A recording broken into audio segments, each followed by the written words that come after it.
성적이 드라마틱하게 향상이 되더라고요. 20점이었다가 영어 97점 1등급이 된 친구가 있거든요. 그래서 그 친구의 이야기를 들려드리고자 합니다. 영포자 혹은 내가 영어에 자신이 없다, 정말로 영어 노베이스다 라고 하는 친구는 내가 공부를 지금 하고 있는 방식은 어떤지 한번 생각해보는 계기가 되기를 바랍니다. 그 친구가 고1 친구였거든요. 근데 영어 20점이라고 이제 들어가지고 제가 속으로 이렇게 생각을 했어요. 아, 되게 영어에 관심이 없나 보다. 습관이 아예 안 잡혀 있었겠다. 이렇게 여러 가지 생각을 많이 하고 이제 막상 만났는데 나름 의지도 있고요. 영어를 잘하고 싶어 하기도 하고, 근데 어떻게 공부를 해야 될지 모르겠다라고 이야기를 하는 거예요. 그 친구의 이야기를 또 들어보니까 학원이나 과외도 나름 또 다녀봤어요. 아예 안 다닌 것도 아니어서 그러면 이 친구가 어떤 문제가 있길래 지금까지 20점을 헤매고 있을까? 라는 마음으로 제가 그 친구를 관찰을 하기 시작했거든요. 그리고 이제 몇 가지 문제점이 보였고 그 문제점을 조금 해결하니까 성적이 드라마틱하게 향상이 되더라고요. 일단 첫 번째 문제점이 뭐였냐면 그 친구는 자신에게 맞는 수준의 교재를 선택하고 있지 않았습니다.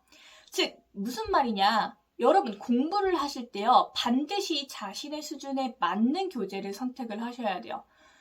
단어장을 예를 들어 볼게요. 그 친구가 고1이었기 때문에 학원에서 고1 교재에 단어장을 주었겠죠. 하지만 실제로 제가 테스트를 해보니까 고작 중2? 중3? 이 정도에 머물러 있었어요. 그러면 생각을 해보면 고1이라고 고1 단어장을 공부를 하면 물론 그것도 도움이 되겠지만 그 이하 단계의 단어장이 사실 빈도수는 더 많이 나옵니다. 그러면 이 아이는 열심히 공부하지만 시간 대비 효율이 조금 떨어지는 결과가 있겠죠.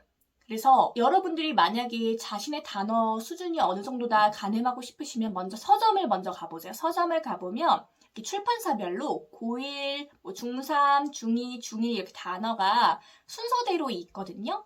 그 단어장을 들어보시고요. 앞부분을 보는 게 아니에요. 앞부분은 항상 쉬운 단어가 나옵니다. 할만해요. 만약에 60강이라고 이야기를 한다면 20강에서 30강 정도 중간 부분 있죠. 그 중간 부분을 한번 살펴보는데 그냥 바로 눈으로 보지 마시고요. 한글 부분을 한번 가려보세요. 손으로 딱 가리면 영어만 딱 나올 거 아니에요. 그리고 이 단어가 무슨 뜻인지를 실제로 한번 머릿속에서 떠올려보고 맞춰보세요. 그러면 맞추는 학생이 있을 거고 못 맞추는 학생이 있을 거예요. 근데 이게 모르는 단어 7, 아는 단어 3 이 정도? 혹은 모르는 단어 6, 그리고 아는 단어 4 이 정도가 되면 딱 좋아요. 그래서 자신에게 정말로 맞는 단어장을 한번 살펴보시고 그 제대로 된 단어장부터 시작을 하는 거예요. 그러니까 많은 친구들이 사실은 자존심이나 아니면 친구들이 이제 이 단어장을 선택한다는 이유로 많이 그 단어장을 선택을 하는데 그게 우리 실력을 조금 오히려 더디게 만들 수 있는 주범이 될 수 있거든요. 그래서 정말로 내 실력에 맞는 단어장을 먼저 선택을 하시고, 그리고 진도 욕심을 내지 마세요. 그게 두 번째 문제점이었었는데 그 친구 같은 경우는 진도 욕심이 있었어요. 그래서 이 문제를 조금 빨리 풀고 싶어 했어요. 빨리 풀어야지 이 문제집이 다 끝나니까. 근데 실제로 문제집 진도랑 내 머릿속의 진도는 다른 거예요. 그래서 내가 만약에 이 문제집을 빨리 끝내고 싶어도 내가 만약 이해가 되지 않았다면 조금 더 시간을 투자해서 이해하는 게 맞습니다. 그래서 진도 욕심 부리지 말고 진도 욕심 부릴 바에는 차라리 시간 투자를 더 해서 내가 이 문제집 한 권을 제대로 끝낸다라는 마음으로 공부를 해야 되는 거예요. 그래서 두 번째 문제점은 너무 진도 욕심에 최대한 많은 문제집을 풀려고 했다라는 거였고요. 그다음 세 번째는 어떤 문제점이 있었냐면 그 친구가 이제 20점이었잖아요. 20점이었는데도 다른 70점, 80점 되는 친구들처럼 모든 분야를 다 공부하려고 했다라는 점입니다. 이게 무슨 말이냐면요. 20점이면 지금 가장 문제가 뭘까요? 단어겠죠? 자, 단어를 거의 모르는 상황에서 독해 문제집을 풀면 과연 시간 대비 효과가 바로바로 날까? 저는 아니라고 생각하거든요. 그래서 제가 이 친구를 만났을 때 처음에 했던 일이 단어장을 선택하고 나서 처음 3개월은 욕심을 버리자. 그리고 내가 독해나 문법이나 모든 걸 다 하고 싶어도 두 가지만 집중을 하자라고 제가 설득을 했어요. 그 두 가지가 뭐였냐면 단어랑요, 듣기였어요. 왜냐하면 단어는 일단 기본인 건 아시죠? 이게 문법 수업을 들어도 혹은 독해를 풀어도 단어가 발목 잡으면 속도가 나지 않습니다.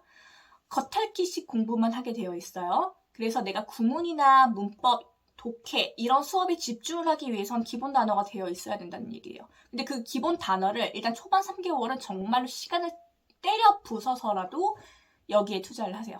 그래서 단어를 정말로 반복적으로 탁 치면 딱 나올 정도로 공부를 시켰고요. 단어가 공부에 됐다의 기준은 여러분 어떻게 생각하시면 되냐면 영어만 딱 봤어요. 근데 내가 1초 안에 한국어로 대답할 수 있다. 1초 안에 어떤 단어인지 안다라는 기준으로 여러분들 단어 공부를 하시기 바랍니다. 그러면 생각보다 한권을 떼기가 굉장히 힘들어요. 이게 한 달을 내내 공부를 한다 해도 영어를 제대로 공부해 본 적이 없는 친구는 단어 외우는 방법도 생소하고 단어도 잘 안 외워지고 하기 때문에 조금 힘든데 그거를 참고 한 권 정도를, 그게 중학교 단어라 할지라도 한 권 정도를 제대로 띄면 정말로 많은 단어가 보이기 시작하거든요. 그리고 단어마다 가지는 규칙성이 있어요. 그 규칙성도 슬슬 눈에 보이기 시작할 거예요. 단어장을 선택할 때는 이왕이면 어원이 설명이 되어 있는 단어장을 선택을 하면 조금 더 빨리 외워질 수 있을 겁니다. 그리고 두 번째로는 듣기에 집중을 많이 했었는데 여러분 듣기가 생각보다 굉장히 점수를 많이 잡아먹죠. 듣기에서 많이 틀리면요 점수 따기가 굉장히 많이 힘들어져요. 그래서 듣기는 자신의 수준에 맞는 한 권을 정말로 무한 반복한다 생각하고 계속 공부를 했습니다. 이게 공부를 한다는 게 단순히 문제 풀고 맞았다 하고 넘어가는 게 아니고요. 듣기책 보면 뒤에 부분에 딕테이션 파트가 있을 거예요. 받아쓰기 파트. 그 받아쓰기 파트도 제대로 해보시고 그리고 한 번 들어서 맞았다고 넘어가지 말고요. 반복적으로 들어보세요. 듣기 파트 경우는 사실은 굉장히 반복적으로 나오는 부분이 많거든요. 그래서 한 것만 제대로 내가 공부를 한다 할지라도 굉장히 다음에도 또 들리는 경우가 많기 때문에 도움을 많이 받을 수 있을 겁니다. 그래서 초반 3개월 정말로 영어가 20, 30점 혹은 40점, 50점까지도 너무너무 노베이스라서 내가 어떤 걸 못하겠다라고 하는 친구들은요. 이 친구처럼 3개월 정도는 정말 단어 듣기를 정말로 시간 투자를 많이 하는 것을 추천합니다. 그럼 3개월 뒤에 부분은 이제 어떻게 했느냐? 이제 그 친구와 저가 이제 이야기를 해서 어느 정도 중학교 단어도 이제 좀 알게 됐고 고1 단어도 어느 정도 공부를 했다. 그리고 듣기도 이제 슬슬 맞는 퍼센트가 많아졌다. 이렇게 이야기를 해서 그 친구 같은 경우는 구문학습을 들어갔어요. 자, 구문학습이라는 거는 같이 뭉쳐 다니는 형태의 문장들 있죠. 뭐 예를 들어서 우리가 많이 배우는 가주어, 진주어, 구문 이런 것들을 따로 모아져 있는 그런 문제집들이 있습니다. 그 문제집을요 공부를 한번 싹 했어요. 근데 그냥 공부하는 게 아니고요. 거의 너무너무 자주 봐서 친숙해질 정도로 무한 반복을 하는 거예요. 이렇게 되면 여러분들이 나중에 딱 봤을 때 이거는 진주어, 가주어, 구문이네 라는 감이 오거든요. 근데 그거를 그냥 한번 훑어버리면 생각이 잘 안 나고 새롭게 공부하는 느낌이 들 거예요. 그래서 여러분들이 공부를 할 때는 한 권을 정말로 내가 이거는 교과서다 생각하고 반복을 계속 하시는 거예요.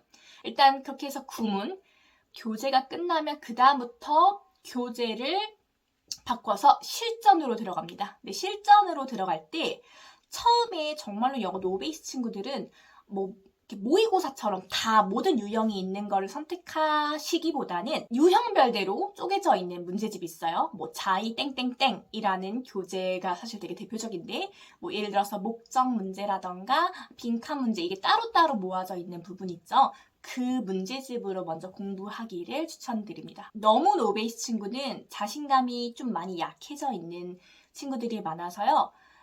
독해 감각을 기르면서 조금은 맞출 수 있는 쉬운 문제로 시작을 하는 게 저는 자신감 향상에 좀 도움이 많이 된다라고 생각을 합니다. 물론 어려운 유형도 우리가 풀어야 하겠지만 처음에는 속도도 많이 느리고 구조도 잘 안 보이기 때문에 조금은 쉬운 유형을 풀면서 자신감을 업시키면서 점점 속도도 빠르게 보고 이제 영어 구조도 볼 수 있는 노력을 하면 더 좋겠죠. 아무튼 그 친구와 구문교재와 함께 이제 유형별 문제집을 하고 이제 몇 달이 지나니까 정말로 기하급수적으로 성적이 오르더라고요. 여러분들 반드시 알아야 되는 건 정말로 노베이스 친구 같은 경우는 성적이 정말로 단시간에 오르지는 않습니다. 하지만 분명한 건 반드시 오르거든요. 그래서 용기 잃지 마시고 하나하나 전략적으로 하는 걸 추천을 드립니다. 그래서 다시 한번 키포인트를 잡자면 첫 번째, 자신에게 맞는 수준의 교재를 선택할 것. 두 번째, 진도 욕심을 너무 내지 말고 차근차근 내가 이해될 수 있을 정도로 차근차근 할 것. 번째는요, 기간별대로 처음 3개월에는 듣기와 단어에 집중을 하시고 그 다음부터 구문, 그 다음부터 독해 이렇게 조금 순차적으로 가는 게 조금 더 효율이 있지 않을까라고 생각을 합니다. 여러분 이렇게 하나하나 공부를 하시면 제가 딱 3개월이라고 이야기는 했지만 더 빨리 될 수도 있는 거예요. 그래서 할 수 있다라는 마음을 가지고 내가 영상에서 봤는데 20점 학생도 97점이 됐대. 나도 할 수 있어. 나는 그래도 30점이야. 이런 마음가짐으로 여러분 도전을 하시면요. 영어는 반드시 오르는 과목입니다. 물론 시간은 걸립니다. 시간은 걸리지만 분명히 말씀드릴 수 있는 건 영어는 100% 오를 수 있는 과목이에요. 그래서 여러분 자신감 가지고 공부 열심히 해보세요. 바이바이.